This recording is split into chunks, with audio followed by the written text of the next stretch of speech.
वो बिल्ली जो एक अजनबी की मदद करती थी। एक छोटे से कस्बे में एक बिल्ली थी जिसका नाम विस्कर्स था और वो अपनी दोस्ताना तबीयत के लिए जानी जाती थी। एक सर्द मौसम में एक शख्स जिसका नाम जान था अपने सेहत के मसाइल और तन्हाई की वजह से बहुत मायूस हो चुका था।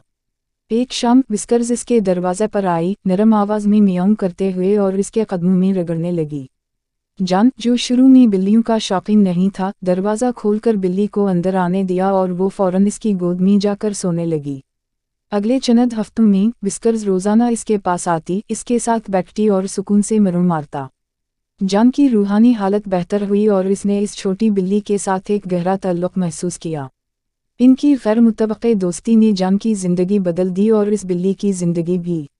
2. Rescue mission. एक दूसरे कस्बे में एक बिल्ली थी जिसका नाम बेला था और वो अपनी मुहिमजोई के लिए जानी जाती थी। एक दिन जब वो खेलते हुए दरख्तों के दरमियान जा रही थी, इसने एक छोटा सा परिंदा देखा जो अपने घोंसले से गिर चुका था। बेला इसे नज़रअंदाज कर सकती थी, मगर इसने परिंदे को अपने मिना से नरमी से छुआ और तसल्ली देने की कोशिश की। इसके करीब एक लड़की लिली ये मंजर देख रही थी। लिली फौरन दौड़ी और परिंदे की हालत देखकर इसे बचाने की कोशिश की। बेला की मदद से वो परिंदे को इसके घोंसले में वापस पहुंचाने में कामयाब हुई। वक्त गुजरने के साथ बेला और लिली की दोस्ती मजबूत होती गई।